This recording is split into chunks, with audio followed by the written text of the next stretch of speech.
Militants from the hill opened fire at a temple in Imphal East district on Friday. The incident took place around 9:30 am when a group of devotees under heavy security cover visited Kongba Maru, a sacred site for the Meiteis, to offer prayers. A total of 7 rounds were fired from adjoining hills, but no person was injured in the incident. However, additional forces were sent to the spot after the firing incident.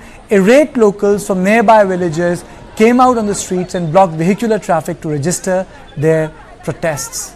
So you can see it led to spontaneous protest and people were upset about it. This is not the first attack on the Kongba Maru. Miscreants had previously vandalized the temple in 2023. However, this marks the first major act of violence since President's rule was imposed in Manipur and comes less than 24 hours after the significant surrender of weapons by Arambai Tenggol. Now, has the peace been shattered once again? Will there be a blowback? Because the Kuki groups have opposed Arambai Tenggol's surrender of weapons, calling it an empty gesture and a strategic move to gain sympathy and legitimacy. In a joint statement, KOTU and ITRF criticized the surrender of 256 looted weapons, arguing it only represents 5% of the 6,000 stolen from the Imphal Valley and is merely symbolic. Kuki Inpi, on the other hand, questioned governor's meeting with Arambai Tenggol, who they allege is responsible for violence against the Kukis. Let me quickly introduce my guest. I am joined by Michael Lamjatang Haukip, spokesperson Bharatiya Janata Party, Hijang Misao, social activist, and PK Mishra, former ADG BSF. Sir, two developments have taken place. How do you describe this firing that has taken place? You are asking me? Yes, sir. I'm asking you. Okay, Karthikeya, in fact, I just found out the details. It has happened early morning at 9:30. In fact, it is towards Ukhrul from Imphal East. You go towards Ukhrul, you have Kongba Maru village, and there is a big Shiv temple there, and mostly the villagers, they go to offer prayers there. This particular temple was vandalized in May also, May 23, and it was, in fact, it was not sure why it has happened even after governor's rule was promulgated, and it's the first time this vandalism has started after so many days.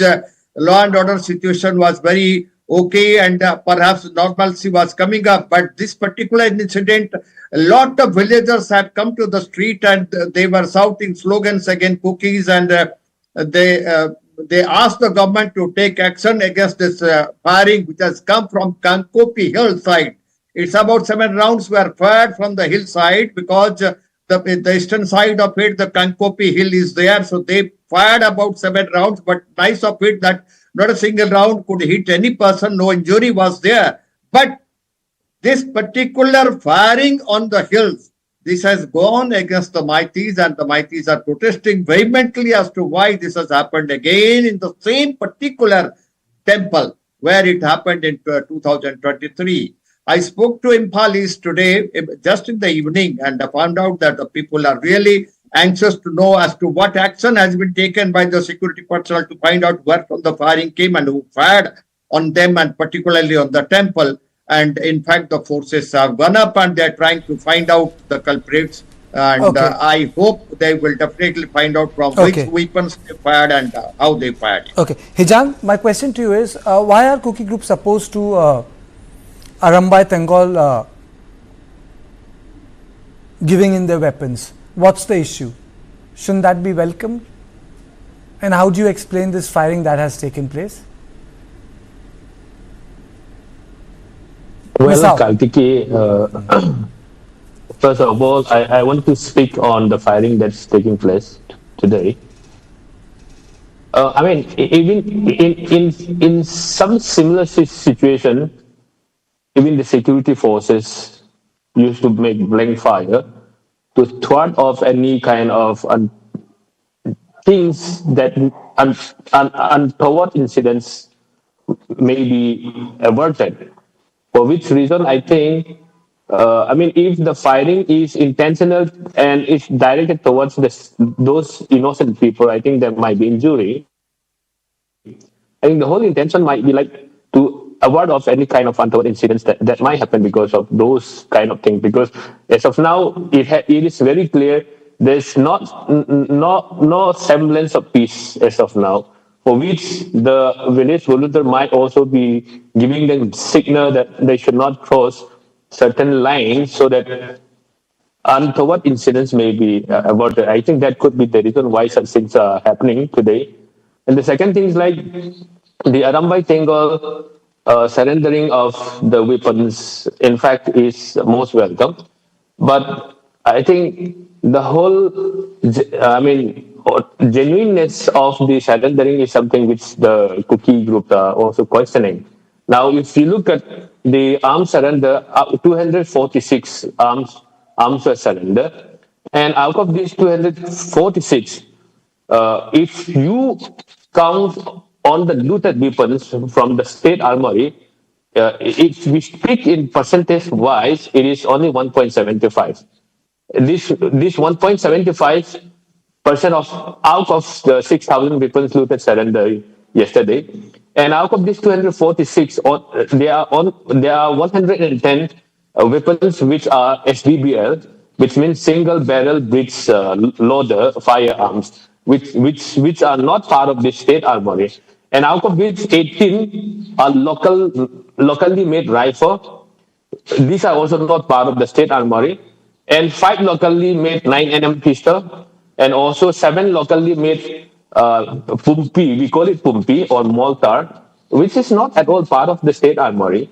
That's why, looking at the numbers of arms given today to the government, Okay. the question is like, how are these people really genuinely coming forward for peace? And now the question is, when only 100 out of 6,000 weapon looted, if 1.75 only percentage is given, then larger numbers of the state armory are still at large. Okay. And that large number of weapons can also create another havoc, which are still in the hands of this Arambai Tenggol, for which the Kuki groups are saying that these are only, show off or empty gesture, which the government has to be very, strong when they are calling for return of these arms. Okay. Let me play out a couple of bites that had come late night last evening, just to put the story in perspective, and then I'll go to Lamjatang Hauke. There are certain conditions that come into being after being discussed with the Honorable Governor of Manipur. The point I have already mentioned, but for the English news channel, I'll just read it out from here, because there are certain points like NRC. This should be implemented very soon. This is what they agreed upon. FMR. The FMR, they said there are certain changes there. We are watching on to it. Then illegal immigrants, they are saying they will definitely find out who are there and they will deport. Then also about the poppy cultivation, they said they will try their best to make it, clean poppy cultivation in Manipur. So these are the things. Apart from that, no, separate administration, they said they will not give to Kuki. That is one point. And then we need to have a good relation with the police personnel so that the peace and the peaceful atmosphere prevail in Manipur. The periphery areas in the outskirts of Manipur, the outskirts, peripheral areas in the belly, they should be guarded by the central forces and as well as state police. In the process, in the agreement we made, if like Kuki have attack us and there are loss of life and it affects the property of the Meitei people, then of course Arambai Tenggol will retaliate. It is very unfortunate. Out of these 60 members, I think they have the absolute majority number, that is around 37. Still president rule is imposed. At Delhi also there is BJP government and state also BJP government. This is unprecedented. What is happening in Manipur is unprecedented. I would like to say again unprecedented, because there is majority BJP MLAs. Still they impose president's rule. This is mainly because of incompetency of the BJP government in Manipur. Michael, what's happening? Why is this reconciliation being opposed? And secondly, why do you think that this firing happened? Because there was a relative time where a lot of, I would say, normal activity had taken place in Manipur. And I would say relatively, Manipur had been peaceful. Kartike, one thing we have to understand is the society is divided into two. Number one, peace group, and the other one is anti-peace group. So who wants peace and who don't want peace, that people of the state and people all over the country will be the best judge for now. One thing, on the other hand, for now it is a president's rule. It is run by the governor directly under the command of the honorable governor. We have to see the preparedness of the government, especially the central government, how far they are preparing to disarm, because as long as weapons are there, it is difficult to talk. The ex-chief minister, the former chief minister, Sri Biren Singh, has tried his level best to resolve through without president's rule or direct command and control of the security personnel, military. So that must be one of the main reasons why Article 356 was not promulgated earlier.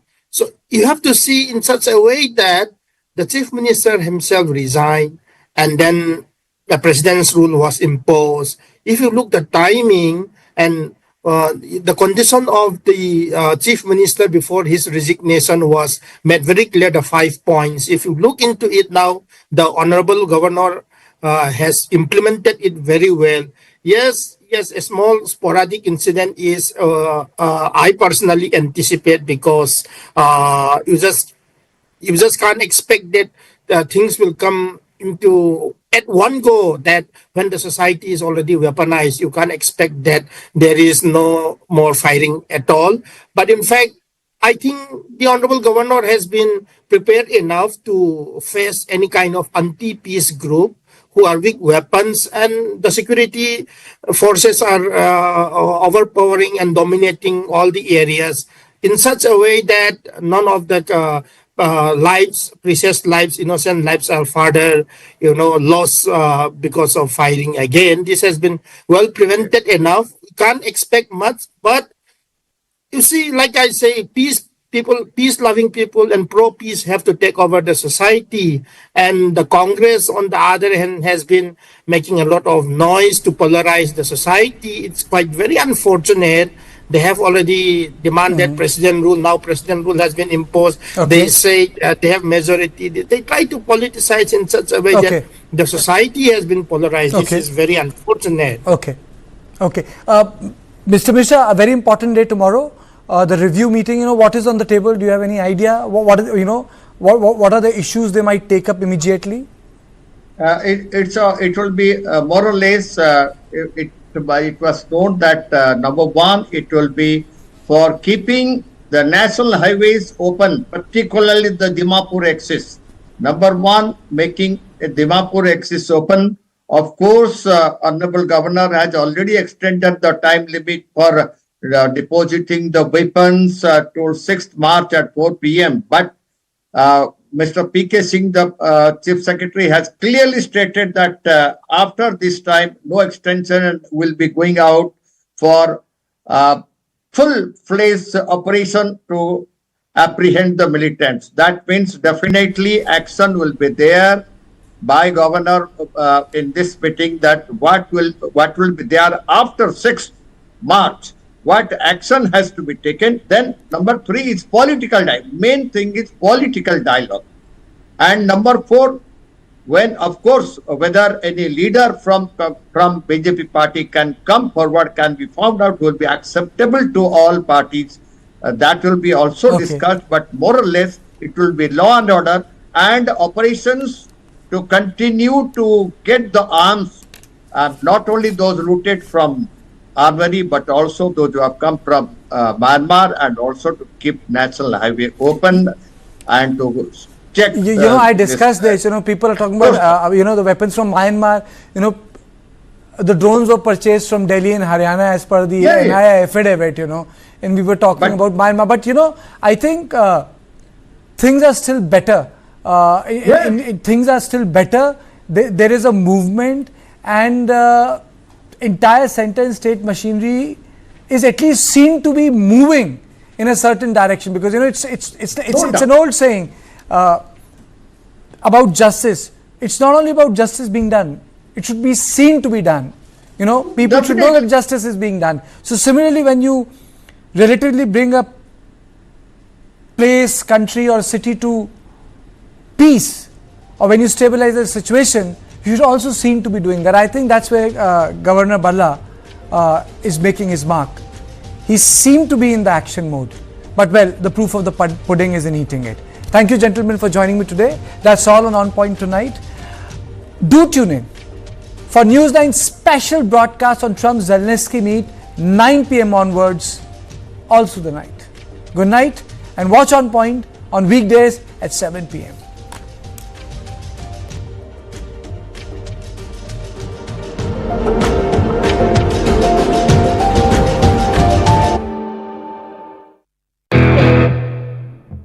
Businesses are primarily in India known by their owners. When you start a business, you don't realize how much you're putting the entire family at risk. The trust is a big element. And a typical symbol of trust is usually a banyan tree. And I used to, in my early days, wonder that how will a young company look like a banyan tree? When you brought in this beauty product, Nykaa, you tried to make women look beautiful for themselves. It's a message to women. Let the spotlight of your life be on you. And for that, we wanted her to be as confident as she wants. India desperately needs that shift in mindset where women would be leading from the front. They're risk takers, and they do take open-ended risk, and a belief in yourself that you don't allow others to destabilize you, and you keep pursuing your path. Watch Radical Presents Do Along with Paruntas Season 3 featuring Falguni Nair at these times on News9. News9.